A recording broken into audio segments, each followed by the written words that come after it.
بسم اللہ الرحمن الرحیم۔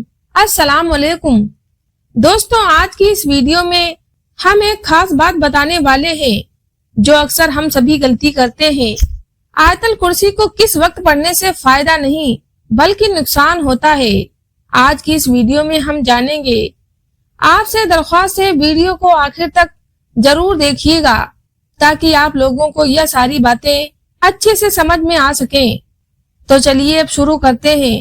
آیت الکرسی کا وظیفہ قرآن کے عظیم عمل میں سے ہے اور اس کے تعمیل انسان کے لیے ہر طرح کے شر اور برے اثرات سے حفاظت کا ذریعہ ہے۔ حضرت محمد صلی اللہ علیہ وسلم نے اس کی بہت زیادہ اہمیت بیان کی ہے۔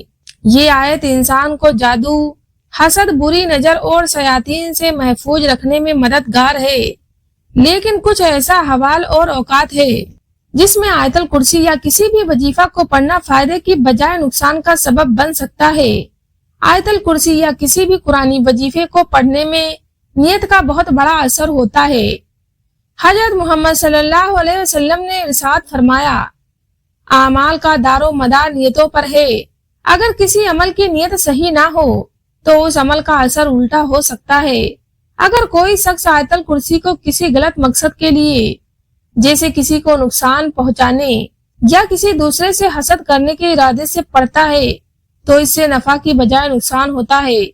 قرآن اور وظیفہ کو صرف اللہ کی رضا اور خیر کے لیے استعمال کرنا چاہیے، ورنہ یہ عمل اپنے اصل مقصد کو کھو دیتے ہیں۔ بنا وضو یا ناپاک حالت میں پڑھنا قرآن اور ذکر کا ایک احترام ہے۔ آیت الکرسی کو پڑھنے سے پہلے وضو میں ہونا چاہیے۔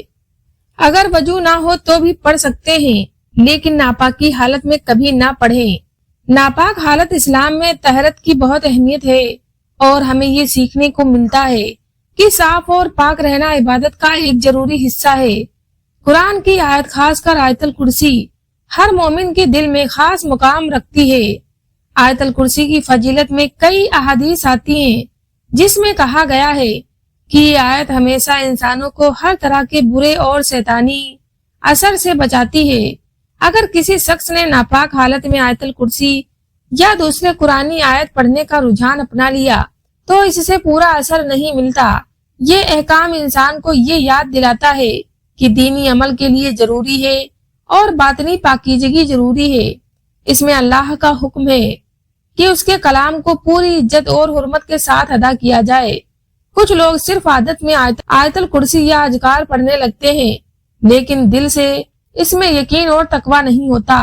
جب انسان کسی بھی وظیفے کو پورا یقین اور خلوص کے ساتھ پڑھتا ہے تب اس کا اثر ہوتا ہے۔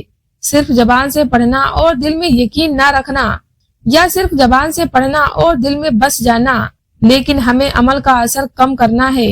یقین اور ایمان کے بغیر وظیفہ پڑھنا صرف زبان کا عمل رہ جاتا ہے اور روحانی اثرات میں کمی آ سکتی ہے۔ شرک اور جادو کے مقصد سے آیت الکرسی کو یا کسی بھی قرآنی وظیفے کو اگر کسی غلط نیت سے، جیسے کسی جادو یا برے مقصد سے استعمال کیا جائے تو یہ گناہ ہے، یہ شرک کے قریب ہے، اور اللہ کے ساتھ شرک انسان کو گناہوں میں مبتلا کرتا ہے۔ اللہ کا پاک کلام صرف اس کی مدد اور حفاظت کے لیے ہے، اور اگر یہ کسی اور کام کے لیے ہے یا کسی غلط نیت سے استعمال کیا جائے تو یہ الٹا نقصان کا سبب بنتا ہے۔ حضرت محمد صلی اللہ علیہ وسلم کا ارشاد ہے، اللہ کی حفاظت کا وظیفہ صرف اللہ پر یقین اور ایمان کے ساتھ رہنا چاہیے۔